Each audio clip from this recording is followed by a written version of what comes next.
Welcome to the deep dive. Today we're jumping into a really powerful story. It's full of courage, strategy, and sacrifice. We're looking at the incredible history of Sinhagad Fort. You might know it by its older name, Kondhana Fort.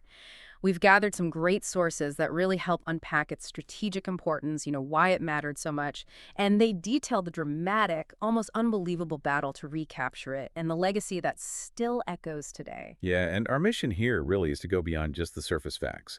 We want to understand the layers of meaning around this iconic place, the Lion Fort. It's not just about what happened that night, but why Kondhana, becoming Sinhagad, became such a potent symbol for the Marathas. Absolutely. And get ready, because this story has some surprising elements, a truly unique battle plan. Oh, definitely. And bravery that honestly still resonates. It offers some real insights into leadership, sacrifice, Yeah. things that are still relevant. Okay, so let's start with the basics. Kondhana Fort. When you look at its location, you immediately see why it was so crucial. It's about, 35 kilometers from Pune in Maharashtra. That's right. And nestled high up in the Sahyadri range, part of the Western Ghats. We're talking about 4,320 feet above sea level, roughly 1,317 meters. Wow. That height alone tells you something. Scaling it must have been incredibly tough. A natural fortress. Exactly. Its position wasn't just high, it was strategic. It essentially controlled the gateway to Pune. And it was a key point in the Maval region, which was vital territory for anyone wanting power in the Deccan. And it changed hands a few times before the main event, right? It did. Initially, Bahmani ruled, then the Adilshahi dynasty held it. But the key moment for our story comes in 1665. After the Treaty of Purandar, it was handed over to the Mughals. Ah, the Treaty of Purandar. That was a big one between Shivaji Maharaj and the Mughals. A very significant treaty. And the Mughal commander put in charge of Kondhana was Udaybhan Rathod. He was a Rajput officer serving under the Emperor Aurangzeb. And that really sets the stage for the conflict we're focusing on. Right, because Chhatrapati Shivaji Maharaj was determined to get this fort back. He knew its strategic value couldn't be overstated. Absolutely. He needed it back for his vision of Swaraja, self-rule. So this leads us to the main event, the recapture mission. This incredible battle took place over one intense night, didn't it? It did. The night of February 4th, stretching into the early morning of February 5th, 1670. An incredibly tight time frame for such a feat. And Shivaji Maharaj entrusted this extremely dangerous mission to one of his top commanders. Yes, to Tanaji Malusare, a highly respected Maratha Subhedar, basically a senior military officer and administrator, a man known for his loyalty and courage. And who are they up against? Udaybhan Rathod wasn't alone there. No, far from it.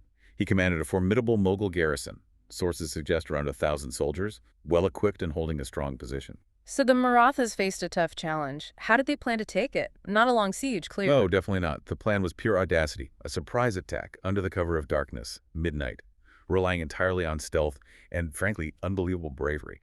Okay, this is where it gets really fascinating. How do you actually get into a fort like Kondhana, perched on a cliff, in the middle of the night, without alerting everyone? Well, this is the part of the story that sounds almost like legend, but it's central to the historical accounts. Tanaji and a small, select group of his soldiers scaled the steepest cliff face of the fort, the side considered almost unassailable. Scaled it how? Just ropes. This is the unique part. They supposedly used monitor lizards gorpad in Marathi, which are known for their strong grip. The idea was ropes were tied to these lizards. They'd scale the rock face and secure the ropes, allowing the men to climb up after them. Wow, using lizards as climbing anchors. That's incredible ingenuity. Talk about thinking outside the box. It really is. It shows the lengths they were willing to go to, the unconventional tactics they employed, a powerful lesson in strategy right there. Once enough men were at the top, they launched their surprise attack on the sleeping garrison. It must have been chaos. Fierce fighting, I imagine. Absolutely brutal. Hand-to-hand combat in the dark. The accounts describe it as desperate and intense, raging through the night. And Tanaji Malusare was right in the thick of it. He was. Leading from the front, fighting heroically. He apparently killed many enemy soldiers himself. But then, the tragic moment came. During the intense fighting, Tanaji was struck down, fatally wounded. A huge blow right in the middle of the battle. What happened then? Did the attack falter? It could have. But this is where the leadership depth in the Maratha ranks really showed. Tanaji's brother, Shri-G Malusare, was also part of the mission. He immediately took command. He stepped up right away. Instantly. No hesitation. He rallied the soldiers, preventing panic or despair. He urged them to fight on for Tanaji's sacrifice and for Shivaji Maharaj. He led the final decisive push against the remaining Mughal forces. And Udaybhan Rathod, the Mughal commander. He was killed in the final stages of the battle. Accounts say he fell in close combat, killed by another Maratha warrior named Shalar Mama.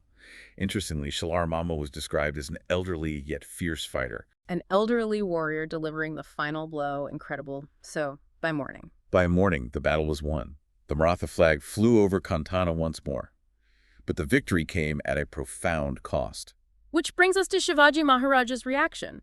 He got the news victory, but also the loss of Tanaji. Yes, and his words upon hearing the news are perhaps the most famous associated with this battle. He reportedly said, "Garala pansinkila." Garala pansinkila. What does that mean exactly? It translates to, "We got the fort, but lost the lion." It perfectly captured the bittersweet nature of the victory, the immense strategic gain overshadowed by the personal loss of such a courageous and loyal commander, his lion. And that's directly linked to the renaming. Directly. In honor of Tanaji Malusare's lion-like bravery and sacrifice, Shivaji Maharaj renamed Kondhana Fort to Sinhagad, the Fort of the Lion.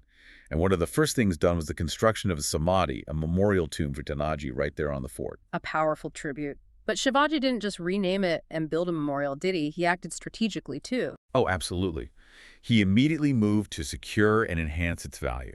He ordered the strengthening of the fort walls, improved the watch points, made sure it was even more defensible. So consolidating the gain. Exactly. He also saw to the upkeep, even improvement, of the temples within the fort walls. Blending the strategic with the spiritual. Militarily, he appointed trusted Maratha officers to command the garrison and fully integrated Sinhagad into the defense network protecting Pune, a cornerstone of his growing Swaraja. It became a key piece in his larger vision. A linchpin, really. So if someone visits Sinhagad today, what can they still see from that era? What remains? Quite a lot, actually. You could still see and walk through the main gates, the Pune Darwaza and the Kalyan Darwaza. Impressive structures in themselves. Of course, Tanaji's Samadhi is a central point, a very poignant reminder of the battle. The memorial is still prominent. Very much so. There's also the ancient Kondhana Fort Temple, which saw restoration under Maratha rule. And naturally, the viewpoints are spectacular. They offer these amazing panoramic views of Pune and the valleys. You really understand the strategic advantage from up there. It connects you physically to that history, doesn't it? Standing there, seeing what they saw. It absolutely does. These aren't just ruins. They feel like part of a living history. Sinhagad isn't just stone and walls. It really embodies those core Maratha values: loyalty, incredible bravery, and sharp strategic thinking. It feels like more than just a historical site. It is. It's a sacred landmark in many ways, symbolizing the spirit of Swaraja. It stands as proof of how conviction, daring strategy, and immense courage can overcome what seem like impossible odds. So wrapping this up, our deep dive really highlights that journey from Kondhana to Sinhagad. It wasn't just a name change, it was forged in fire and sacrifice. Precisely. The Battle of Kondhana, or Sinhagad now, it's not just another battle in the history books. It's genuinely one of the most heroic, most emotional victories in Maratha history. Tanaji's sacrifice transformed it into this enduring legend. A legend of loyalty, yes, but also of applied knowledge that had clever strategy and embodied courage. That makes you think. Yeah, it leaves us with a question for you, the listener. Thinking about Tanaji, Shri-G, Shivaji Maharaj, and this whole incredible story, what lessons about leadership, or perhaps about sacrifice, or even just bold strategic thinking can you take away from Sinhagad? Maybe consider how the spirit of the Lion Fort, that blend of courage and cleverness, might inspire you when you face your own challenges. Something to think about. Thank you for joining us on this deep dive.